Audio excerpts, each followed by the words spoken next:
Welcome back to the Holosky podcast. We are your hosts. I'm Steven. And Kyle. And I am back in the booth today.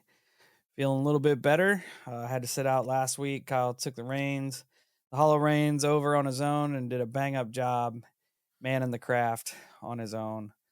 So I definitely crashed that bitch. Everybody said their kudos to Kyle for stepping up for me. Not at 100%, but I am feeling quite a bit better. Excited to be back and putting forth some new content.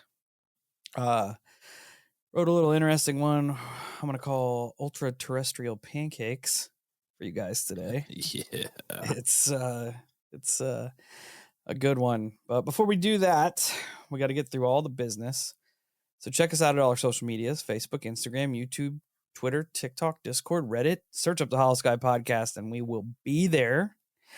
Come join the Holo Cult, be part of the community, and just be cool, right? Again, this is our Monday regular show. Tuesdays, our recap of the night shift will drop. Wednesday, 8 p.m. Central on YouTube. Our night shift live show goes on, 8 p.m. Central. And then Thursdays are our listener experience episodes. So it's a lot of holo content for you all. If you have a paranormal experience you'd like to share on a future Thursday show, Kyle was out traipsing through the woods and he came across this weird rock carving that had some information that he's supposed to relay to you guys. So I did. I am out in the woods fairly often. And what I found was that if you have a story you'd like to have us read for you, you can do that. And all you have to do is write it out and then shoot it over to the email, which is going to be holoskypodcast@gmail.com. You can call or text the holophone, which is going to be 618-556-0837. If you have any weird shit that you would like to send us, cool shit, interesting, whatever, you can. You can send that to Holosky Podcast, P.O. Box 145, Fielden, Illinois, 62031. Any way that you can get us your amazing stories, we will much appreciate that and get it on the show. And maybe one day we'll have a book that we can feature them all in. Because I have ideas. And it'll be cool. But we'll see what happens. We're only two men. We're only two men out here trying to do the Lord's work. With squeaky chairs. With squeaky chairs. And sinus issues. It's true. It's true. If you'd like to support the show and possibly get us non-squeaky chairs, there's plenty of ways you can do it. We have a website up, holoskypodcast.com. You can go to the merch store there, get some dope holo merch, and rep the cult.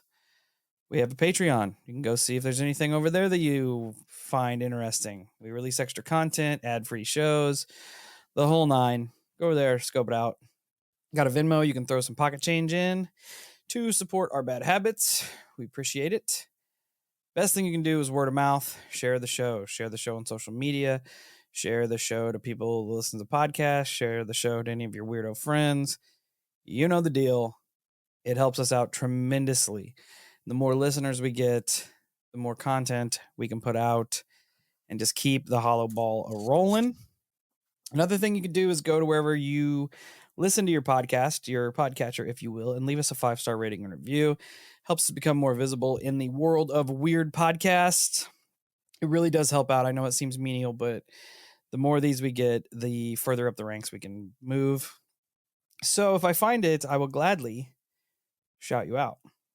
Today's 5-star rating and review comes to us from across the pond, if that's what they say. From it is what they say. Great Britain, from our friend ODP Nick. ODP Nick says, Holo Cult, 5 stars. Love these guys. Open-minded and honest approach. Well, ODP Nick, thank you for taking the time to send us your 5-star rating and review. Much appreciated. It is appreciated. Like Steve said, it helps us out a ton, whether it seems like it or not. It really does. And the other best thing you can do is just tell everybody about us. Yep. The more holocult members we get in the community, the better. And maybe eventually we can travel the world looking for cursed objects and fighting ultraterrestrials. So Yeah. that's the end goal. I do feel like there's an ultra-terrestrial out there that deserves a pedigree. Yeah, that is a fact. I'm just throwing it out there. That is a fact. And if I can be the one to do that for everybody, sign me up. Think of how good internet that would make. Dude, it would be epic. Kyle hitting finishing moves on unfathomable creatures. That's all it's going to be. It's like my two favorite is the pedigree and the stunner. So you're getting one or the other. Just back to back. We're back to back. All right. We're going to dive right in here. Yeah, like I said earlier, ultra-terrestrial pancakes or interdimensional snacks or extraterrestrial cookies. I don't know, whatever you want to call it. This by itself is one of the weirdest, for right now, ET encounters that I think I've stumbled across just out of content alone. It is bizarre. But you start to connect some weird dots here and there, and it makes it almost more strange. I don't know. It's weird. I don't know. Ultra-dimensional pancakes is kind of strange in itself. Yeah. I mean, I am down for a good pancake. These were not good. Oh, but you'll find out. Never mind then. The crux of the story here, let me find out who wrote the book. I got it from this book called The W Files by a man named Jay Rath, Rath. It's reports. Sounds like a rapper. Yeah, it is. Reports of Wisconsin's unexplained phenomenon. He did a whole chapter on these alien pancakes. So that's kind of where the beginning of the story comes from. So it all starts out. That's sorry for the interruption, but it reminds me of Riff Raff. That's what I was thinking of. That's who I picture now. That's who I picture now. Seriously. If there's any human on the planet right now that has probably tried ultra-terrestrial pancakes, probably Riff Raff. That does make sense. Yes. It all comes together. I'm down with it. It all comes together. It does. Okay, so our main part of our story here starts in the spring of 1961, April 18th to be exact, in a place called Eagle River, Wisconsin. A man named Joe Simonton, who is kind of a prominent member of the community. He was a plumber by trade. He was the local auctioneer. He played Santa Claus for the Chamber of Commerce, like all around, just kind of like good old neighborhood dude, right? At about 11 a.m. on the 18th, he was sitting at his dinner table, kind of reading the paper, drinking some coffee, when suddenly he started to hear this weird noise. He reported it to sound like a jet engine being throttled back, like right over top of his house. He says as it was throttled back, then the sound kind of changed to what he described as knobby tires on wet pavement, which I'm trying to imagine what that would sound like. I envision those guys with the jacked up trucks and the big mud tires. Yeah. Similar to that. Kind of like a whine. Yeah. Yeah. That's kind of where my brain goes. The sound stirred his attention enough that he went outside to see what was going on. As he stepped outside, he saw what he described as a flying disc drop down from the sky and begin to hover over his farm. He said the disc was silver and, quote, brighter than chrome. It was 12 feet high and 30 feet in diameter. One edge of the disc, he described, there were some sort of exhaust or propulsion pipes that stuck out the edge of this disc. He said they were about 6 to 7 inches in diameter. As he's watching the disc, it slowly begins to descend in the field next to his home on his property. He said a hatch in the side of the craft opened up from there. Inside, Joe reported that he saw 3 humanoid creatures. He described them as being dark-skinned, about 5 feet tall, weighing around 125 pounds. They were all dressed in dark blue or black knit uniforms with turtleneck tops and helmet-like knit caps. He said they were clean-shaven and, quote, Italian looking. Well, So, yeah. I mean, first things first. If you're wearing a turtleneck, I could probably beat you up. That's true. That is true. Turtlenecks are not very tough. It doesn't sound like very good space fare either. No, not at all. I mean, it does add up that they're little. It's Skinny. also bizarre that that's what I mean, skinny. They weigh $120, which is nothing. It's bizarre that this craft has sick exhaust. It does. They prove it later on. It's so weird. When did this take place? Does it say 61. the year? 61. Yeah. Man, so that would have been a good ways into the UFO phenomenon, because post Roswell. yeah, Roswell is going to be your big heavy hitter when it comes to UFO lore. I know it's been much longer than that, but when people think of the beginning of the UFO lore, it's definitely 47. Yeah. But it's just it's so bizarre to me how many different variances of UFOs have been talked about throughout history.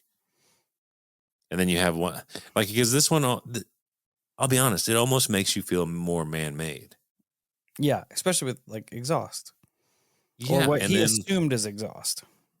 Right. Yeah, that's a good point. And then you have these Italian-looking men that are flying it, and they're all clean-shaven, and it's Could there weird. be an Italian? Alien? Mm-mm. That's probably what it is. I mean, that logically makes the most sense. Joe reported that these entities didn't speak directly with him, but as the craft landed and the door opened, a little like ramp went down, and one of them moved toward him with this silvery jug, right? He said it had two handles and it was heavier than aluminum but lighter than steel. He said it was about a foot tall, and he thought the jug was made from the same material that the craft was made of. He described the jug and the material as a beautiful thing, a thermos jug like bottle, quite unlike anything I've ever seen here on Earth. He said he immediately got the feeling that the entities wanted or needed water. So he went to the well and began pumping water to fill this jug. As he took it back to the occupants of the craft, he made note that he had to put his hand on the craft to lift the jug up. And as he did, hoist it into the door, he saw into the craft. And according to an accompanying Air Force report, he is quoted in saying, "Looking into the craft, I saw one of the men cooking on some sort of flameless cooking appliance or grill." So I guess they stopped to just hang out and make some snacks on. So they're using a griddle. Flameless griddle. Which, yeah, that's what I'm saying. There's a flat top. Yeah. Like a flat top or like an electric stove top or something to that degree. Yes.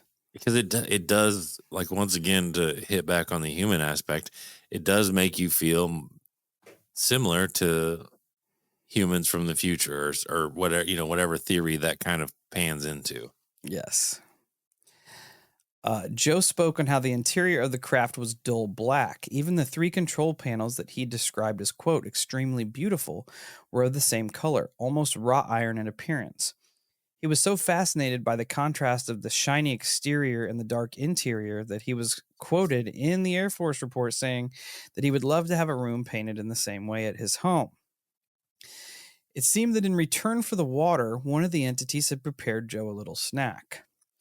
This was the only one with a distinct red trim around his pants. He said they were all dressed alike except for this one that was presenting him with whatever they were cooking on this griddle.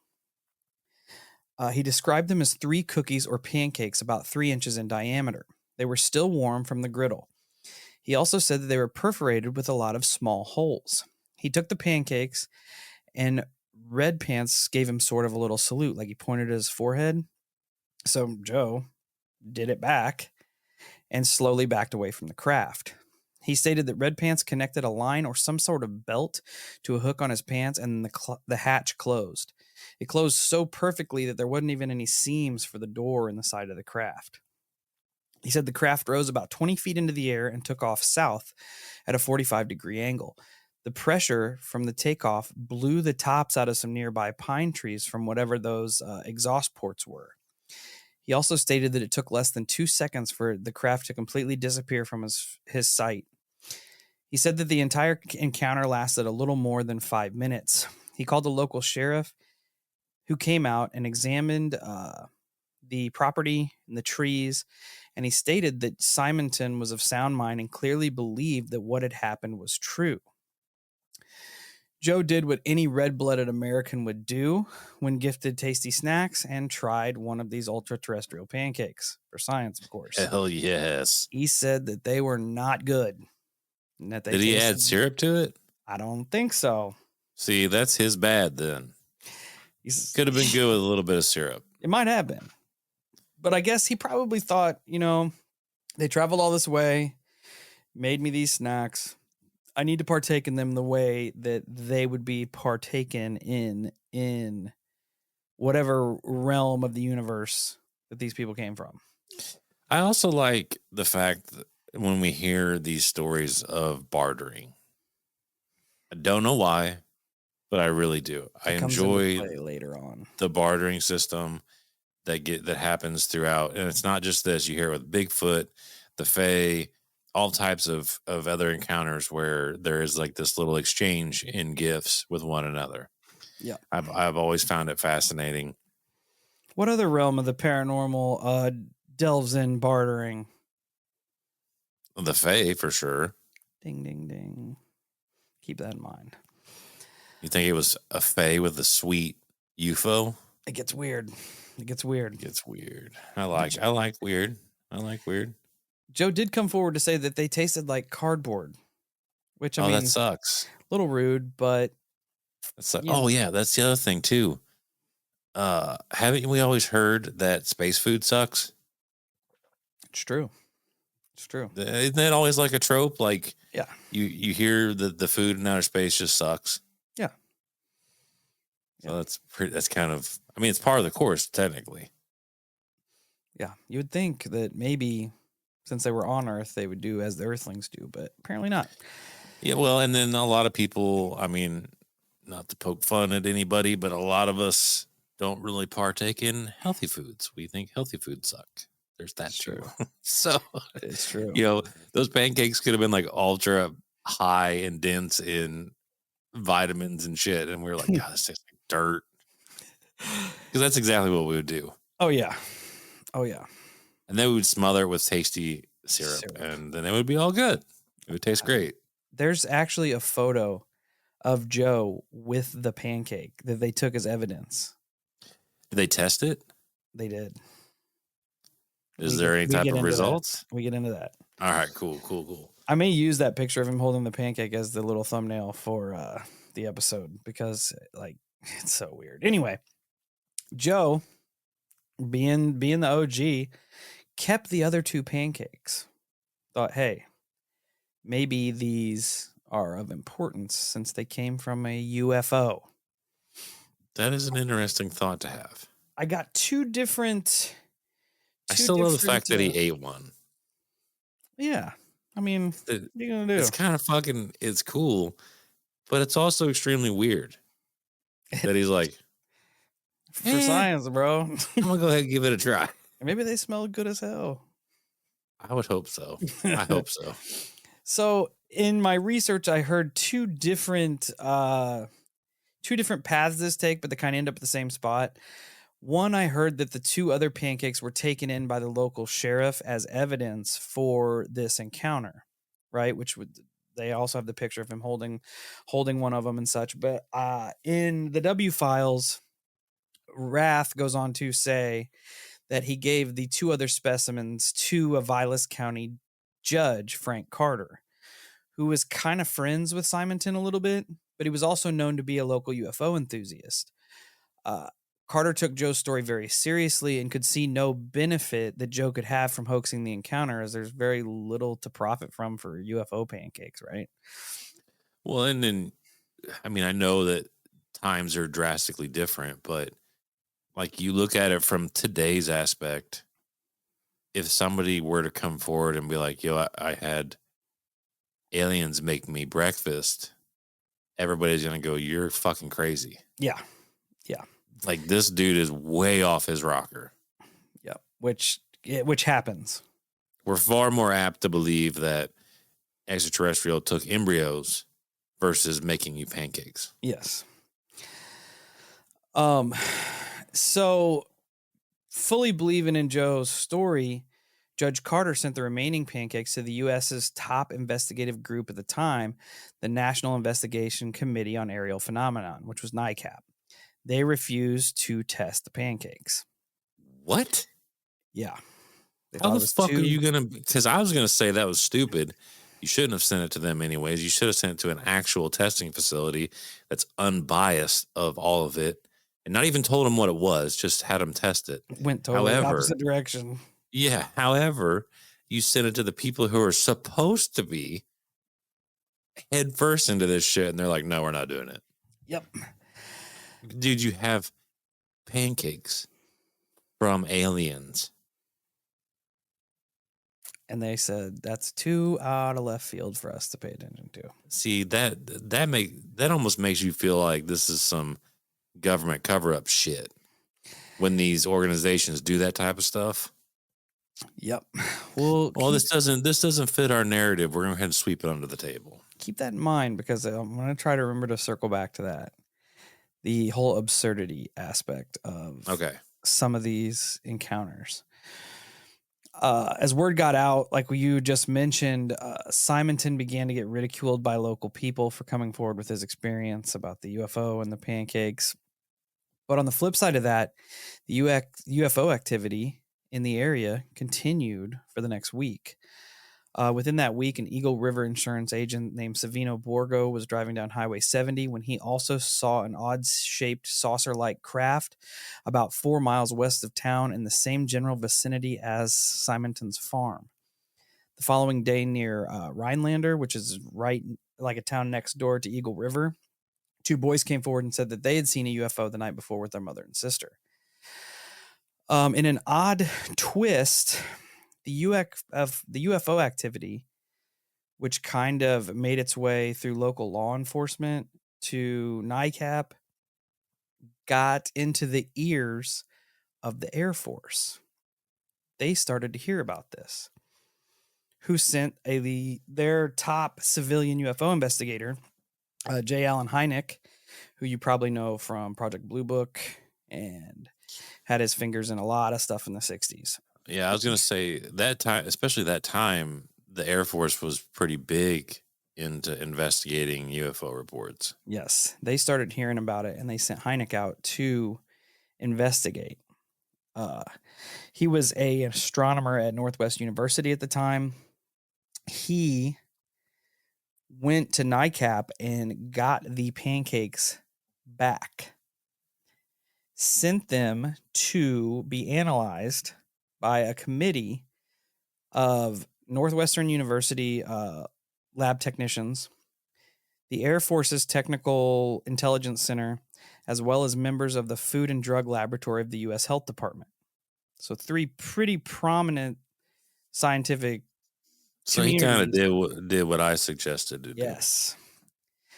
It's wild to me that the Air Force is putting this forward. Not NICAP. NICAP's like, no, that's crazy. But the Air Force is like, yeah, to run these. It's also interesting that it took Hynek from the Air Force to recover these pancakes. Yes. Because NICAP is like, no, it's too wild, but we're going to go ahead and hang on to these. Yeah. Yeah. Once again, sussy on the organization, but they bow down when the Air Force shows up. Yeah. They're like, oh, hold on. Yeah, we better go ahead and keep them. Yeah. But maybe, like you said, it's interesting. Maybe they didn't want to mess with it because it was like, it would almost be biased having the UFO people analyze the UFO pancakes. That's You know what true. I mean? That's true. And then on top of that, if you look at which I don't know, I know that you and me are different and we really don't give a shit. However, I could see and understand an explanation in being, listen, we're already in a weird position with the general public because we look into UFOs. However, if we start investigating pancakes, that's a whole nother level of disbelief the That's general true. public's going to have. Like, people already don't take us serious. If we start analyzing pancakes, they're also going to think we are way off our rockers. Yeah. Where are we at here? The committee ran a full analysis on the space cakes, and after a few days, they came back with conclusive results. Quote, the cakes were composed of hydrogenated fat, starch, buckwheat hulls, soybean hulls, wheat bran. The bacteria and radiation readings were normal. Chemical, infrared, and other destructive lab tests were run on the pancakes, and the Food and Drug Lab of the U.S. Department of Health, Education, and Welfare concluded that the material was an ordinary pancake of terrestrial origins. So everything that it was made with is present here on Earth, and nothing stood out. They were essentially everyday normal pancakes, with two exceptions. I was say, why they taste like dirt then? Two exceptions, right?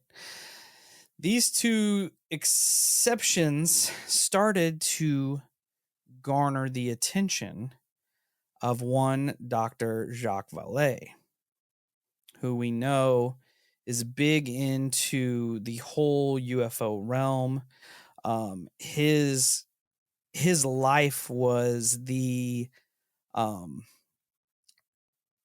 like portrayed in Close Encounters of the Third Kind as one of the leading UFO scientists in the movie, was based around Jacques Vallée. He starts looking into these pancakes, and the first thing that stood out was that the recipe fully lacked sodium chloride, which is normal table salt, which would be why Joe said they tasted like cardboard and were disgusting. Right. The other being the fact that the pancakes were made from buckwheat, which I know people are going to be like, oh, well, buckwheat pancakes do exist, blah, blah, blah. I eat them because I'm vegan, yada, yada, yada. But they're not very popular in the United States, especially in 1961. Buckwheat was barely grown here and even more scarcely used. But the exclusion of salt and the use Was it used over in Italy a lot? Used in parts of Europe and Asia, where also the practice of lacking a lot of spices and salt also goes together with it. That's fucking weird. It's fucking weird, man. Because I don't know, like, my brain wants to play to Hitler and the Nazis because they were rumored to have ET craft. You know what I mean? So this same general vicinity, not saying they worked hand in hand with the Italians or whatnot, but it just makes you feel like that part of the world may have had some cool shit. I like where your brain is going with this, because it wasn't where my story went. Okay. But it is definitely interesting to tie that together, considering some of the things that they were dabbling in, possibly like kind of time travel, maybe. Oh yeah, with the bell and how it disappeared and all that stuff. Well, I mean, at the end of the day, you know, despite the ramifications of what Hitler and the Nazis did, just like America, everybody else was soaking up the scientists after the war. Yeah. And the information they had. And I'm not saying Italy was involved or not, but let's just pretend they were not that far away from being able to collect some good data. They're right in the backyard, you know, they're right there. Yep. So, yeah. And now that Dr. Vallée is on the case, he goes ham, right? he starts to dig into thousands and thousands of records across Europe, looking specifically for entities dealing with buckwheat pancakes. How? Does he find any? Yes. So he goes Okay. back to France, Valet does, and starts just digging, going into libraries, going into book dealers across Europe, and just gathering tons of like ancient esoteric writings from hundreds of years across the board. Gets this all together and comes back to America with this information he gets. He starts cross-referencing it with information that J. Allen Hynek has put in to Project Blue Book.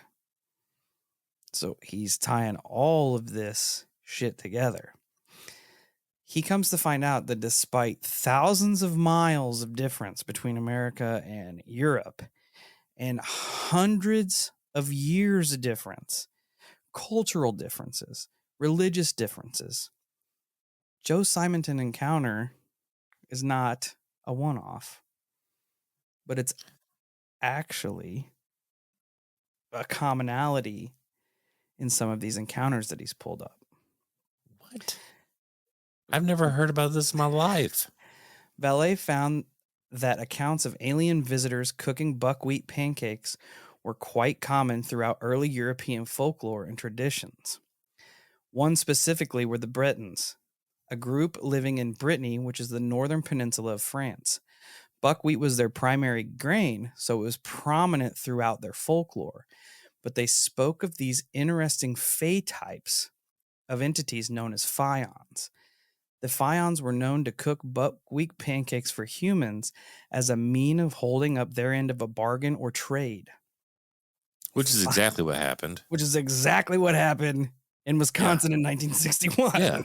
Yeah, 100%. Phaons are hobgoblin-like creatures characterized by their habitat in rocks or caves of Brittany's northern shores. The phaons lead military-like life organized into battalions. They are said to wage war in the ocean on a golden ship. According to tales, they own and graze livestock and sometimes give enchanted objects or food to humans. One specific tale. I was going to say, it does make sense when you bring up like a military-esque background because of the way they were all dressed. Yes. And the knitted caps. Yeah. Seem like the Fae, like little goblins or gnomes.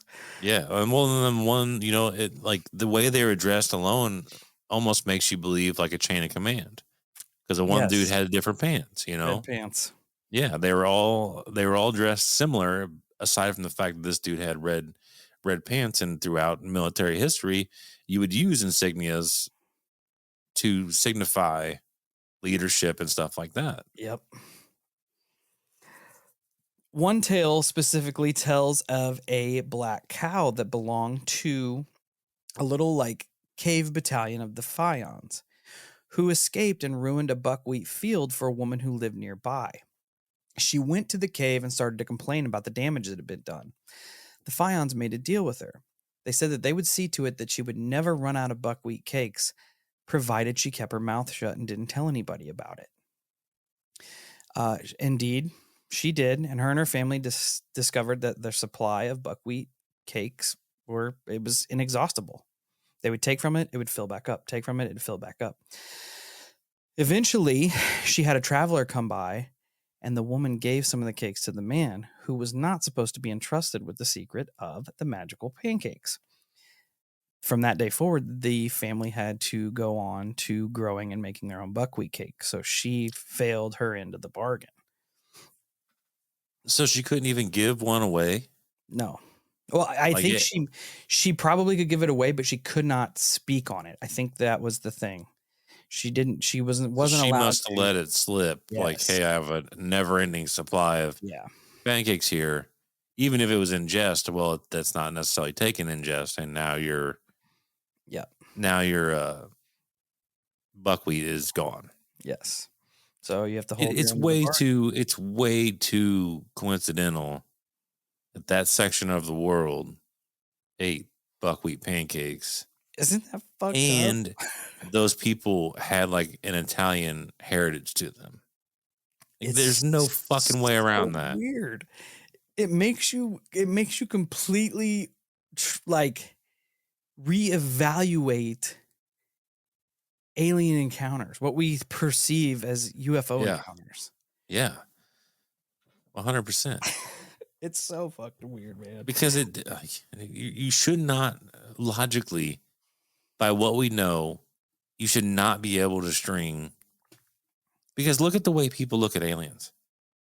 They literally will string angels and demons, extraterrestrials, and the Fae all together into this one thing. And that should not logically happen. Because you think of angels and demons, you think of heaven and hell, you think of these creatures, you think of the Fae, you think of these little people that run around with wings and stuff, or hats, and living in the woods and shit. And ETs, you have like mechanical craft and the ability to enter and leave our atmospheres and travel all over the galaxy. How do all of those connect? Logically, they shouldn't be able to. Especially with like John Keel and Jacques Vallée they make you have to completely reevaluate the phenomena as we know it. Yeah, which I think that's a good thing. Yeah, even now in some of the congressional hearings and stuff, you listen to their verbiage, and they are making it so vague, so broad, that it could easily be exactly what they're talking about here. It could be that whatever these things are, futuristic, I don't know, it could have been here the whole time. They might not even be off planet. No, yeah, I mean, it sounds like it's not off planet. It's so weird. I got a couple other examples here. There is a man that lived in Breconshire who went out one day to look after his cattle and sheep on a mountain. This man disappeared. After about 3 weeks of searching for them, his wife had given up on him for dead when he showed back up at home. His wife asked him where had he been for the last 3 weeks. The man asked 3 weeks. What you call 3 weeks has only felt like 3 hours, he said. Pressed to say where he'd been, he told her that he had been playing his flute, which he took with him on the mountain, at a spot near Van Pool, which the flute playing is weird because we hear about that. Yeah. Also in American Fae lore. Yep. Which is strange. At a spot near Van Pool where he was surrounded at a distance by little being-like men who closed nearer and nearer to him until they became a very small circle. They sang and danced, and it affected him so much that he just kind of lost time in them singing and dancing to his flute. After a while, they began to offer him small buckwheat cakes to eat, of which he partook. He said he had never enjoyed himself so much as he did that time.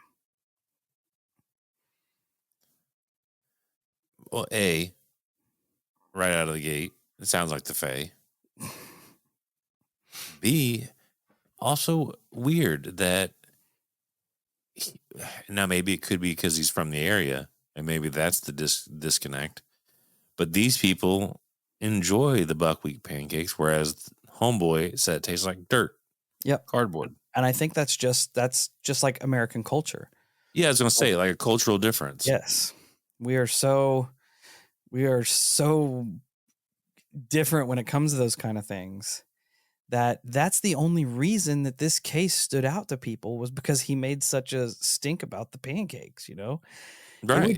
It would have just gotten lost probably in the lore of UFOs.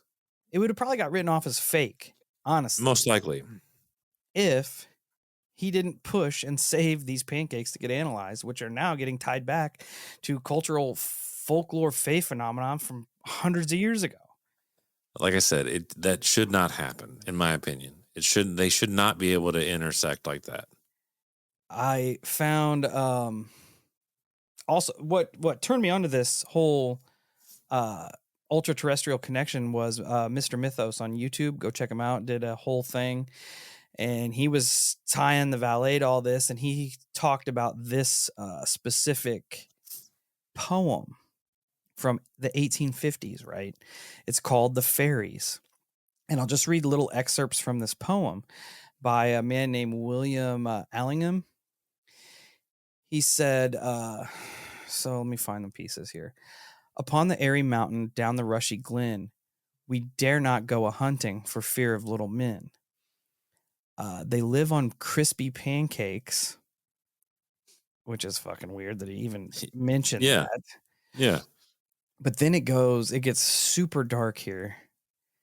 Let me find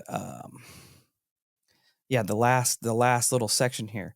They stole little Bridget for 7 years long. When she came down again, her friends were all gone. Said they took her lightly back between night and morrow. They have kept her ever since, which in the 1850s, when this was written, it clearly plays on the trope that fairies can abduct people or kidnap Yeah. humans. Yeah. But if you take it into the context of today's lore, that's basically talking about an alien abduction. Oh yeah, 100%.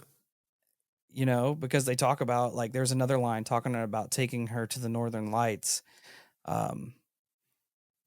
They stole little Bridget for 7 years long. When she came down again, her friends were all gone. Which is, again, fucking weird, right? Well, definitely, and just in the verbiage there, because you do have being able to be taken to the Fey realm, but the verbiage when when she comes down, well, that insinuates that she was up. Yes. She was taken up, which I understand they say the mountain there, but it still has a connection with like what we consider alien abduction and being, because you be taken up, into the sky. And you look at the past lores from centuries back, you have fairy rings, essentially, be it stone circles, be it mushrooms, be it whatever it is. Yeah. But there's I lore see where you're behind it going. that people who enter these things disappear, whether it be on accident, whether it be fairy led, the Fae led them in. In the lore, the Fae context, there is this land between realms, essentially fairyland, where people go and cannot get back. The only thing, you cannot get there looking for it, it's said. Like the Fae have to essentially choose you to bring you there, be it through a fairy circle, be it through abduction, be it through kidnapping. But as the lore progresses into like current times, you get the phenomenon of crop circles, which essentially are very similar to fairy circles. I was also thinking of, which I thought you were going to go with, most general, not all, but generally speaking, when a craft lands, what's it leave on the ground? Yep, a burnt ring, essentially. Yeah. Yep. I love it. So it's I mean, it's bizarre how much it all does line up, even though in my opinion it shouldn't. But it is bizarre how there are really strong similarities between the two. It's weird, and it gets Weird. weirder And because it makes me think about what we were talking about earlier, right before we started actually recording. How Jacques was saying how it's this disinformation and all this fucking weird shit. Like it honestly, it makes a lot of sense, really, when you step back and look at it, and you look at the unexplainables of the phenomenon. It's gross. It does make a lot of sense. I'm It's not gonna lie. And I am one that likes my entities separated and in their own categories. However, when you observe it from that perspective, it does kind of make sense. It's like whatever the phenomena is, whatever's at the center, whatever the source of the phenomenon is using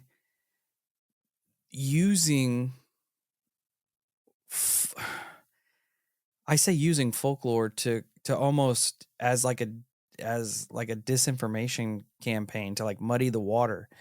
But that folklore could be, people just recounting, interacting with these creatures of the source to begin with. Right. It's like this weird full circle, right? Yeah, and it feels very testy. Like is it even, Jacques even mentions how it's like this experiment on human consciousness, and like it feels like almost like an evolution test. Like, are you smart enough to figure this little riddle out? Like, riddle me this. You know what I mean? It's really bizarre. Yep. And Valet said that he feels that they use this, especially like this case in particular, the absurdity of it, like pancakes and, tying to It's fairies and all insane. this shit to discredit the experiencers and muddy the water of people who are Fuck. moving forward in the phenomenon. Well, You and then know, think about this. Think about this. Think about all the alien abductions that have screen memories of fucking ducks and those types of owls. things. Yeah. Yeah. You go telling people I saw damn blurry Minnie Mouse in my room, and it Crazy. started prodding me and stuff. They're gonna think you're fucking nuts. Crazy. Same way with cryptids. You see it. You Oh see yeah, a 100%. walking hyena dog man, and you tell somebody about it, they're gonna say you're crazy. Oh yeah. You're crazy. You It's like, probably saw a bear walking yeah, or or you were whatever. drinking. Yeah, or dropping shrooms and It's like acid. whatever's at the source of the phenomenon is using the absurdity to discredit the experiencers that are getting close to figuring out what the phenomenon is. That's weird, man. Because like I said, when we were talking off air, it shows intent. It shows hyper Top intelligence. tier manipulation is what it Yeah, shows. yeah. A couple Well, it little takes a other degree. It takes a degree of intelligence too to be that cunning, to be that to be that far ahead of like, humans. yeah, and like that. It is to be that far ahead because you are 100% playing to all of our strengths, all of our weaknesses. You're anticipating. You're playing a chess move that you've already won.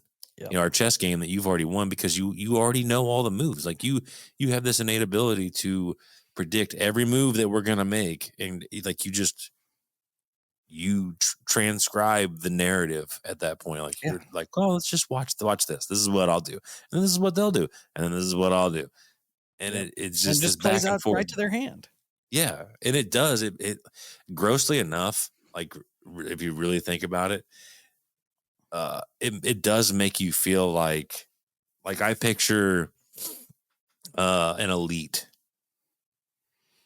be it a king, whatever, and a peasant. Oh yeah. You know what I'm saying? Like it has that dynamic to it. Like Yep. I am far superior. You're dumb. Yeah. It's like they're just fucking around.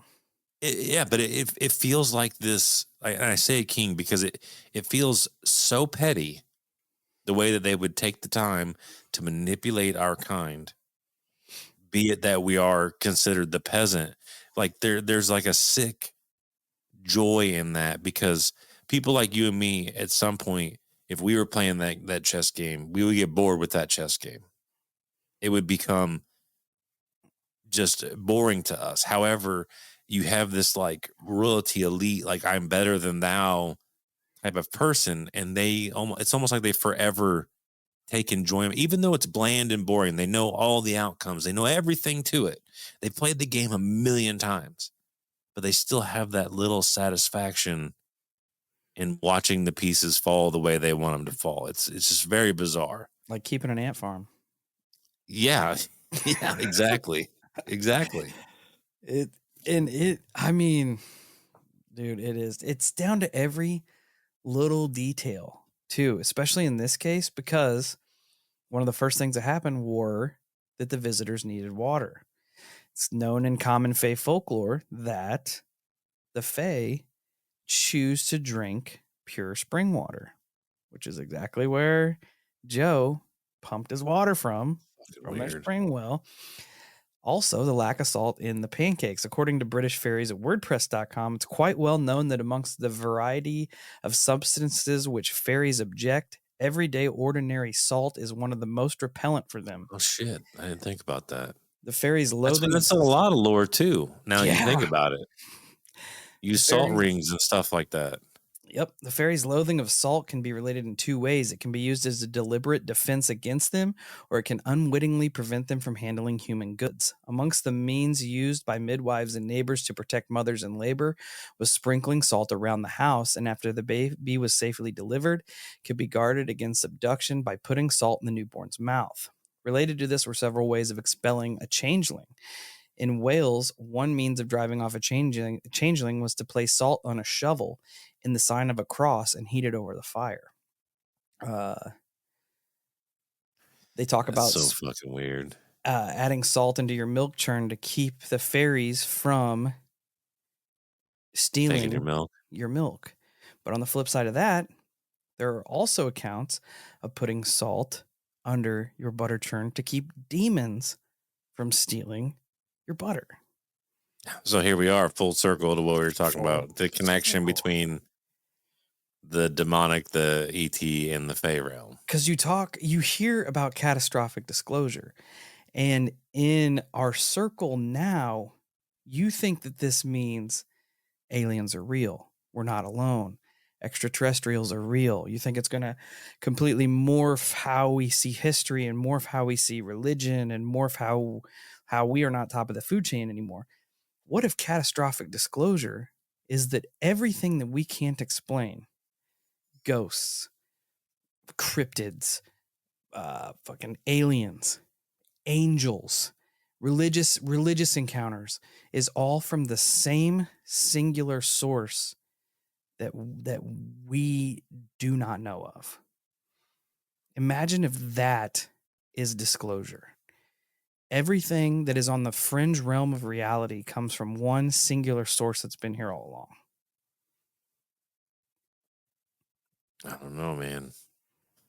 I don't like it, but like I said, at the same time, it makes sense. It's fucked up. Yeah, and it just sucks because you don't have enough information to fully grasp it. But it's so bizarre how similar, because I know people have linked demonic encounters with alien abduction as well. Like there's similarities there, and it's weird that there are similarities because, like I said, there shouldn't be. Yep. Logically, there shouldn't be. It's a constant crossover for the most part. You know, a lot of people attribute alien abduction to demons. Aliens are demons. Space But or like we've hell. talked about before, I mean, what if this is what if, and I don't know how this would actually apply to a human brain, but I'm not a psychiatrist. But what if the like me, my compartmentalization of the dog man, the gray, like that compartmentalization is easier mentally for my mind than it being this one singular source. Yeah. You know what I'm saying? It Because might be the only thing because holding us all together. well, and yeah, and then on top of that, what? Because I think it's a fair example. What if it is true? But what if also at the same time our religions are perceived in that same singular force? Like they could legit come out and go, you know what? Bigfoot's real, Dogman's real, God is real. However, it is all from this same singular force. I honestly, like, I'm not big. I don't know. I don't know where I stand with disclosure, right? I feel like a lot of people aren't going to be able to handle it. But I also feel like it's not anybody's business but my own telling me what I can or cannot handle, right? Oh yeah, I I agree. feel like that should be put out there. But like, dude, I don't know. What if it's some millennia off in the future form of humans that are doing this just to test us, to see where we're at, you know, like you said, in a weird, like, evolutionary phase, to see what we can handle, see how we perceive the weird and the fringe. You know, it's so weird. Like, you look at the miracle of Fatima, right? We talked about it on past shows. We talked about it on the night shift. but people perceived that encounter very differently. People within feet of each other. Some people saw an image of the Virgin Mary, right? Some people saw fucking UFOs. Some people didn't see anything. How does that happen? I don't know. It is bizarre, man. And like, you could take that, in my opinion, you could take that same experience and lay it up next to when we were talking about simulation the other day, and how a singular person can look at themselves and visually see themselves visually different than what their spouse sees them. Two completely different images per individual. The same way your recorded voice played back to you does not sound like it does in your own ears. It's fucking strange, because everything points to a manipulation of some type when you really look at these cases. Just like I talked to you the other day about how you and me can read a story, and we will visualize different things. We can write an essay on the same story and have two completely different, and at the same time opposing ideas of the very same. Like, our own perception dictates the reality that's around us. Yep. But what if there's a higher force that's manipulating our perception to begin with? Which is the route that Ballet was going down. It's something out there. I don't like it. I don't like it at all. But what you said to me, and what I heard on Rogan with the Pasulka interview, how the crash site, the 47 crash site, for some reason that's ringing bells with me, because we hear it in the Collins Elite. We heard it on the Rogan show, where they did not label this as a crash site. They more or less labeled it as an offering site. Like, this was given to them. And then you think about it. You really do. I know that 1,000,001 things, possibilities are endless. However, it is rather bizarre to think that we actually legitimately have the ability to shoot these spacecraft out of the sky. Yeah, that's what Ballet said. He said, if these things are so far advanced, so light years beyond our technology, they're not crashing here. Well, those things, like, they legitimately not. I mean, you have every top person almost collectively say the same thing, that these things not only manipulate our gravity on this planet, but they manipulate space and time itself. Yep. So you mean to tell me that our regular missile systems are going to shoot that out of the sky whenever it has cloaking abilities? It can blip on and off radars anytime it wants. You've heard the stories, whether you believe them or not, where fighter pilots have tried to engage these things and they have disabled the tracking systems, the radar, everything. They've jammed their systems, which is an act of war. And then turn nukes on, nuke launch codes on and off and shit. Yeah. And then they have the ability to legitimately manipulate space and time. Yeah, you don't need to fuck with the tracking system when you can just manipulate time. Yeah. You know what? Like, hey, there's a fighter jet that is locked onto me. You know what I'm going to do? Put it to where that fighter jet is still on the ground. Right. 3 minutes ago. It's so weird, dude. It's so weird. And it's even weirder because that's such a simple scenario. Shooting down UFO. And then you really break it apart and think about it, and you're like, man, those are really small odds. I'm not saying that it wasn't a freak accident and something like that has happened. However, like, purposely speaking, I would feel like 9,999 times out of 1,000, you're missing that crap. You're not getting it. That's what Valet was getting at. That like these things don't crash. They're not going to crash here on Earth. They're not going to get shot down.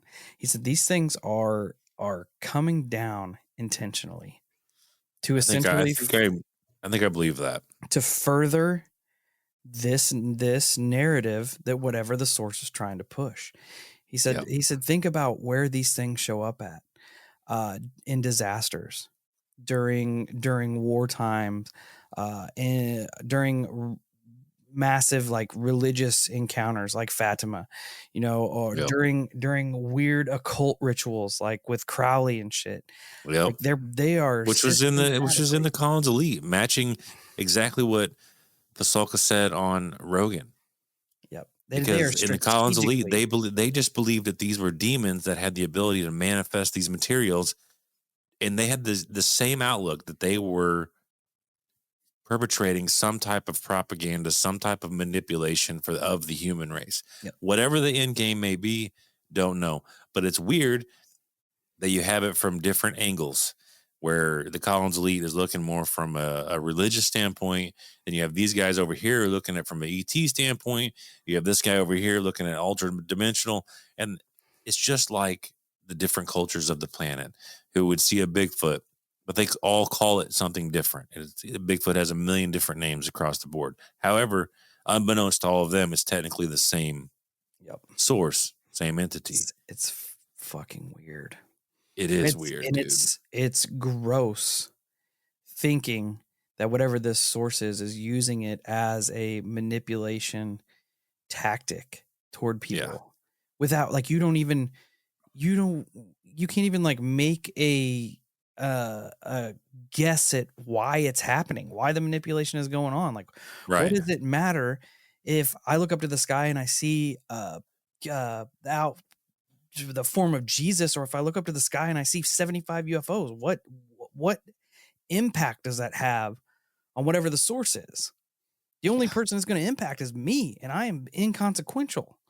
Like there's 10,000 people that was at Fatima and they all saw something different. Like what? Why did that happen? What is the purpose? And they all fucking physically experience something different too, because there are reports of people being soaking wet in the rain and people being bone dry. Yeah, not raining at all. Yeah. Like, I don't know, man. I don't even know. Like I don't know. It's like a psychological experiment on the human race. It's seriously what it feels like and what it sounds like. And we have no defense against it. No. Because by all accounts, everything is real. The dogman that is out in the woods is just as real as the fake pancakes at Joe alien pancakes. Yeah. I mean, it's fucked up. I don't know. I really don't fucking know, man. Like it's I don't know. I don't know. I don't either, brother. I just know once I started listening to that on Mythos and started digging into it, I was like, what is happening? Yeah. Why are these two things even remotely comparable? It shouldn't be at all. Like I said earlier, they shouldn't. In my brain, the way it works is everything has its own category.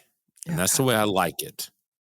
I like it that way. How is a poem from the 1850s about human abducting pancake eating fairies relevant 100 years later when a UFO lands and these entities start trying to give pancakes to a farmer in Wisconsin? What? Like I said, should not add up at all whatsoever. I think that I don't know, man. But it 100% does. Yeah. It really makes you, it almost forces your hand to reevaluate the entirety of the phenomena. Yeah. I agree. And I'm not even like, I am more and more sold on that idea. I still like my categories like I always have. I'd almost rather it be like that. I'd rather it be, okay, yeah, we got weird creatures here we can't account for. Oh, we've got off-planet aliens we can't account for. Because I feel like like you said, it's easier to compartmentalize those things in their own little sections. You know what I mean? Yeah. When That's it's kind of where I'm at. when it's one singular powerful source, using those as just manipulation tactics to muddy the water of what we think we perceive and believe, like there is a level of nefarity there that is just off the charts, right? Yeah. Yeah.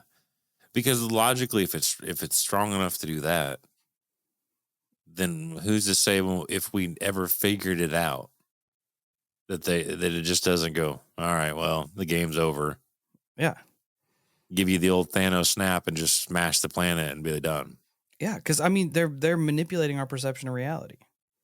We don't even know it's real. They could be manipulating this right now and we wouldn't know. I know. It's Sucks.